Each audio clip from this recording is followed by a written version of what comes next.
Rina Shah. She is a political advisor and commentator. Thanks very much for being with us. So just to pick up on the point that our correspondent John was making there about the very polarized and divisive climate that we're seeing in the United States right now, that has too often exploded into violence, as we mentioned, 2 assassination attempts on one presidential candidate within the space of a few months. Is this a kind of new normal that we're seeing in America now? Without a doubt, the fact that we are seeing a second assassination attempt just 2 months after the first is a shocking moment. But what we know now is that we are in a whole new territory where this is indeed normalized, and this being political violence.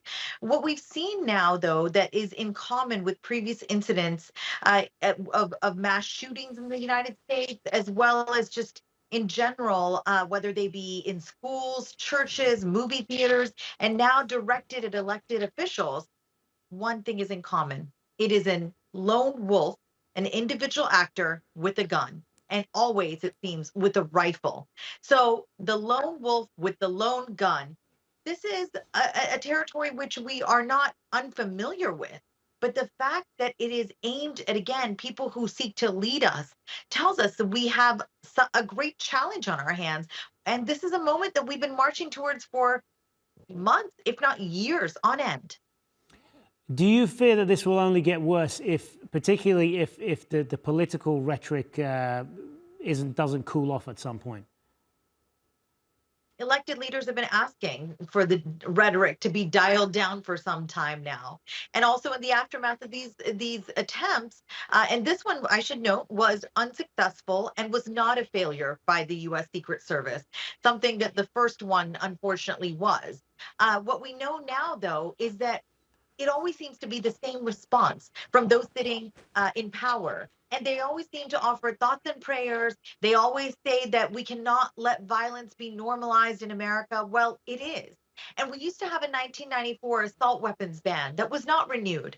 And unfortunately, since that's not been renewed, what we've seen is the incidents of mass shootings go up. In Trump's term in office, we've seen not only incidents of hate crime go up, we have seen a more divisive, violent rhetoric come to be in various platforms online and in spheres offline. Who can curb this new trend? We don't fully know. And a lot of this criticism about the ramped up rhetoric and polarization that you talk about, a lot of it has been directed at the American right, at the social media and certain figures on the right, not the least of which is Trump himself and many of his acolytes.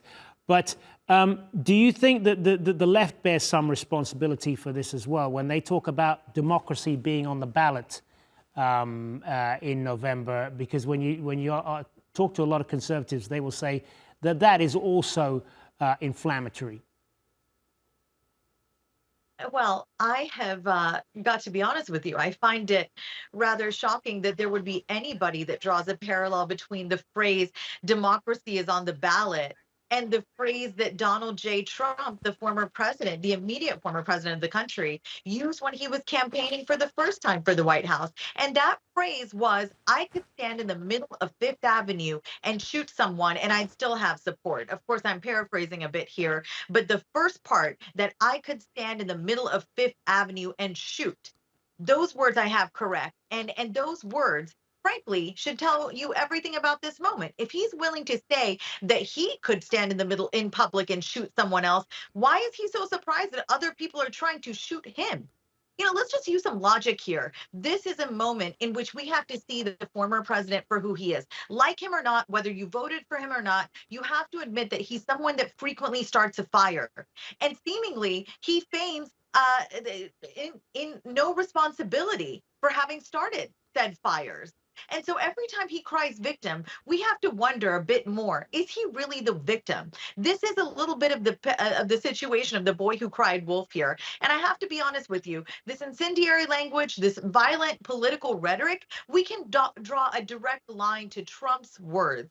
And again, this is not trying to be partisan. It's trying to say, where are we logically to place the blame on this moment for? And something has changed within the past year. And 8 years, excuse me. And that's something is that we had a former president who likes to use violent language and call people names. How we walk back from this moment, the only way to do it is for him to not re-enter the White House. It is certainly a very tense time in the political arena in America at the moment, and we appreciate your perspective and analysis on this. Rina Shah, thanks very much. Thank you.